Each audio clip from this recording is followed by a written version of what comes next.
A'udzu billahi minasy syaithanir rajim. Aku berlindung kepada Allah dari godaan syaitan yang terkutuk. Bismillahirrahmanirrahim. Dengan nama Allah yang Maha Pengasih, Maha Penyayang. Alhamdulillahi rabbil alamin. Segala puji bagi Allah, Tuhan seluruh alam. Ar-Rahmanir-Rahim. Yang Maha Pengasih, Maha Penyayang. Maliki yaumiddin. Pemilik Hari Pembalasan. Iyyaka na'budu wa iyyaka nasta'in. Hanya kepada Engkaulah kami menyembah, dan hanya kepada Engkaulah kami mohon pertolongan. Ihdinas siratal mustaqim. Tunjukilah kami jalan yang lurus. Siratal ladzina an'amta 'alaihim ghairil maghdubi 'alaihim waladdallin. Yaitu jalan orang-orang yang telah Engkau beri nikmat kepadanya, bukan jalan mereka yang dimurkai, dan bukan pula jalan mereka yang sesat.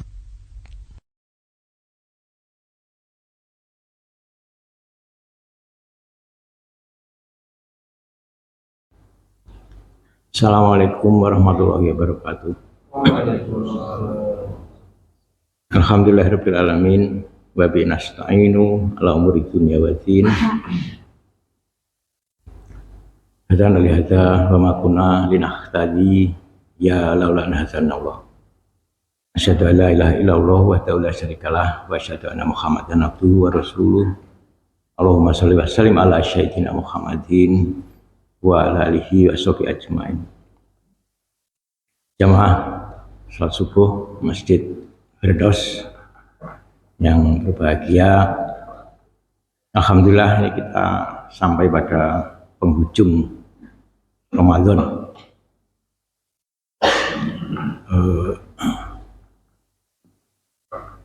Insya Allah mudah-mudahan ini bukan Ramadan kita yang terakhir, sehingga kita di masa mendatang akan dapat menjalani Ramadan kembali.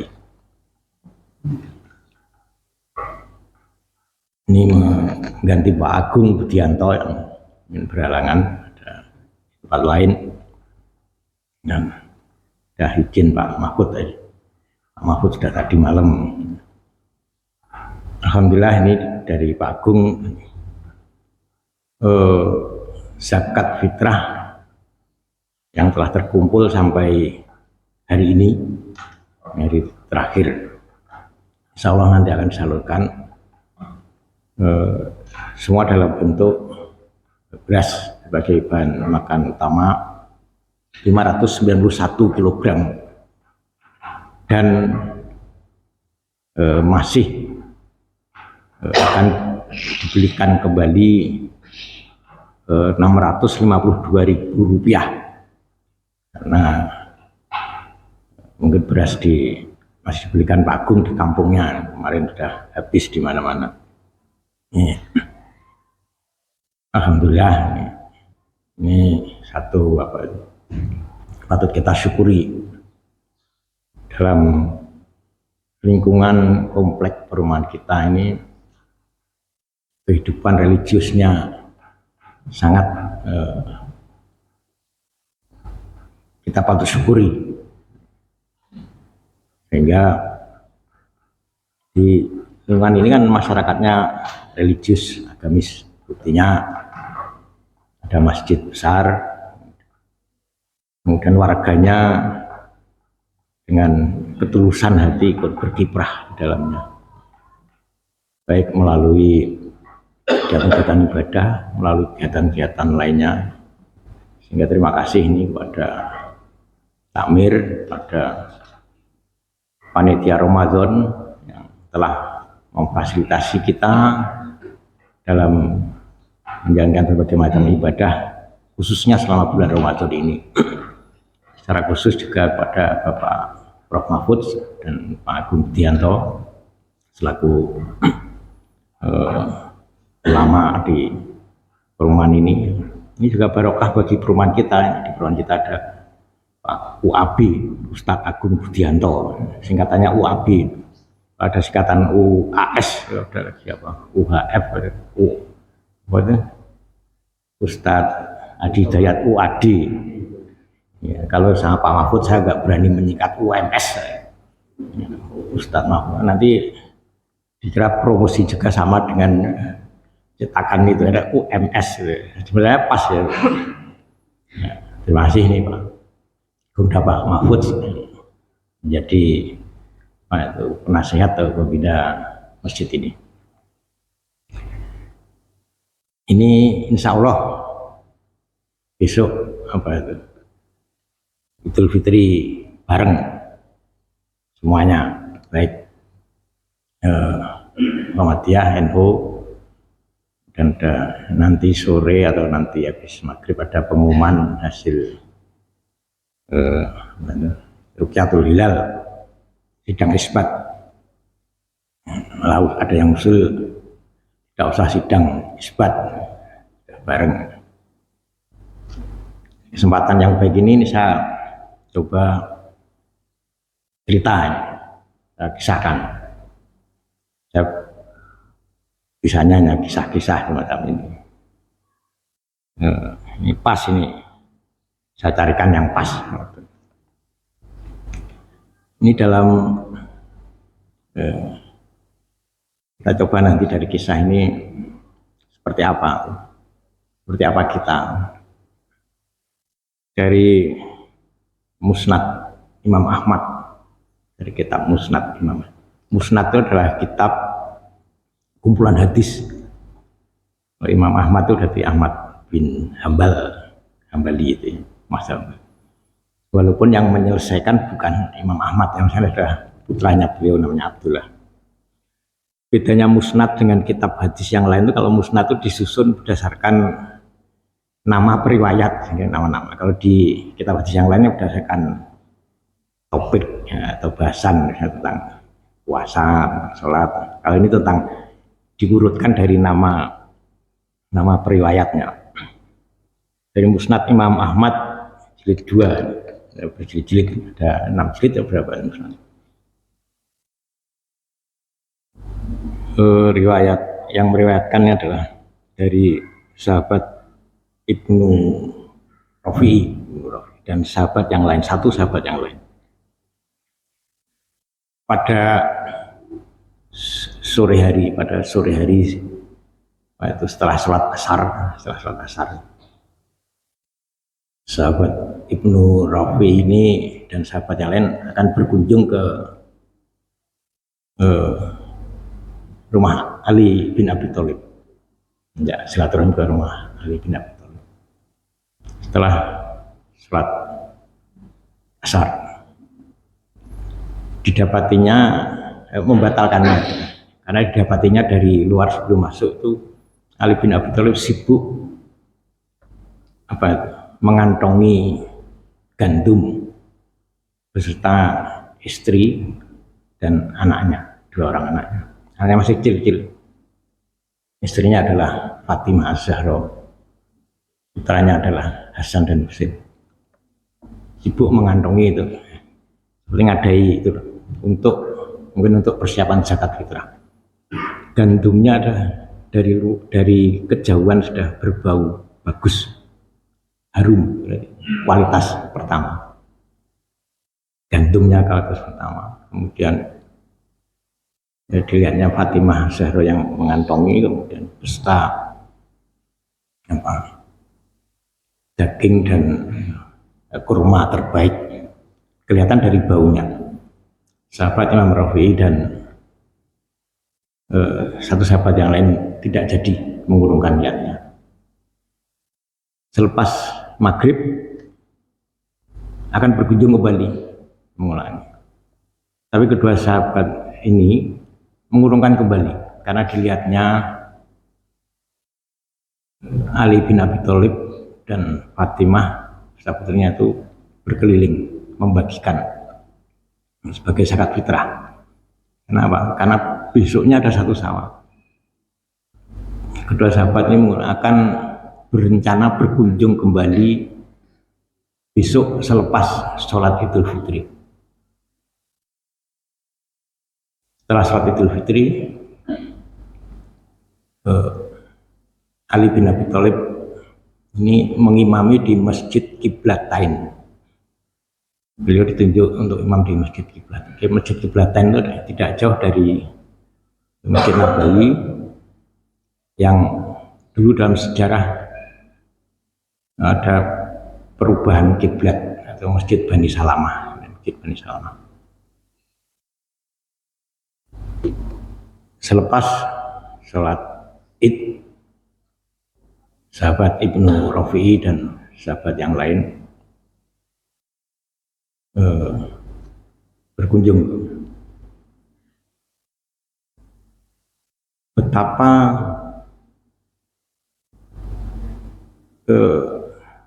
terkejutnya pada saat mengetuk pintu dibukakan oleh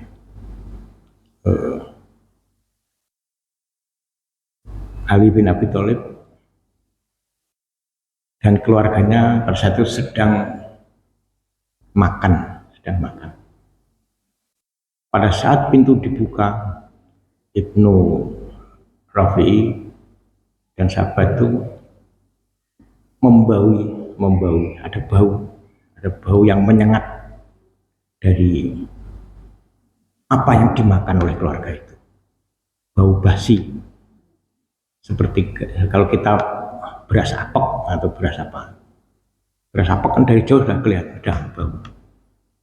Juga kurmanya yang disantap dalam keadaan yang tidak bagus, dari jauh sudah kelihatan kurma bukan. Begitu terkejut, dipersilahkan kedua sahabat itu masuk. Fatimah mengambil dari almari itu makanan yang bagus, kurma yang berkualitas, disuguhkan kepada tamu. Serta-merta Ibnu Rafi'i dan sahabat tersebut segera berpamitan pulang. Berpamitan pulang tidak tahan menahan rasa terenyuh di dalam hati karena kemarin dilihatnya keluarga ini, keluarga Ali bin Abi Thalib dan Fatimah, mengantongi gandum dan makanan yang berkualitas, tapi yang dimakan adalah yang justru yang tidak diberikan kepada orang-orang atau fakir miskin. Maka sahabat Ibnu Rafi dan temannya ini menangis, melaporkan kepada Rasulullah. Sampailah kepada Rasulullah, ya Rasulullah, putri baginda ya Rasulullah, cucu baginda ya Rasulullah, sambil menangis. Maka Rasulullah terkejut. Ada apa, wahai sahabat Ibnu Rafi? Tengoklah sendiri ya Rasulullah ke rumah putri baginda. Tengoklah sendiri ya Rasulullah. Kenapa keluargaku? Rasulullah bertanya. Tengoklah sendiri oleh baginda ya Rasulullah. Maka Rasulullah pun bergegas menuju rumah putri beliau. Pada saat sampai di teras rumah, masih terdengar tawa gembira dari cucu-cucu dari Hasan Husain. Masih terdengar suara ceria dari Ali dan Fatimah. Maka Rasulullah dari jendelanya terbuka, sudah mencium bau gandum yang tidak bagus yang dimakan. melihat kurma yang tidak berkualitas yang dimakan oleh keluarganya dan cucu-cucunya. Maka Rasulullah pun menangis. Ya Allah, Allahumma isyad. Yang dikatakan, ya Allah, Allahumma isyad. Ya Allah, saksikanlah, saksikanlah. Di hari yang fitri ini, makanan keluargaku adalah gandum yang buruk. Mereka lebih mencintai orang duafa yang diberi makanan yang lebih berkualitas. Allahumma isyad ya Allah, saksikanlah ya Allah. Rasulullah mengucapkan dengan kata-kata yang lembut, didengar oleh Fatimah dari dalam rumah. Fatimah membuka pintu. Wahai ayahanda, ada apa gerangan ayahanda menangis? Masuklah. Setengah berlari, Rasulullah memeluk putri kesayangannya. Surga untukmu nak, surga untukmu. Sepenggal kisah dari keluarga Rasulullah saat Idul Fitri dapat kita jadikan sebagai satu pembelajaran dari kisah ini. Rasulullah menyampaikan kepada Ibnu Rafi bahwa kisah ini diminta untuk dirahasiakan, jangan sampai diceritakan kepada sahabat yang lain. Hadis ini adalah hadis yang semula dirahasiakan. Beberapa saat setelah Rasulullah dan Fatimah wafat, barulah Ibnu Rafi menceritakan kepada sahabat yang lain karena takut dianggap menutupi hadis. Ini hadis yang pada musnad ini dikatakan hadis ini semula hadis yang dirahasiakan oleh sahabat Ibnu Rafi karena janjinya kepada Rasulullah diminta untuk merahasiakan keluarga Rasulullah. Demikian sebagai kisah dari kitab Musnad Imam Ahmad yang dapat kita mengambil pelajaran bagaimana keluarga Rasulullah pada saat merayakan Idul Fitri dengan kisah seperti ini. Mudah-mudahan bermanfaat. Subhanallahumma wa bihamdika asyhadu an la ilaha illa anta astaghfiruka wa atubu ilaik. Selamat Idul Fitri. Taqabbalallahu minna wa minkum. Taqabbal ya karim. Ja'alanallahu minal aizin wal faizin. Wabillahi taufiq.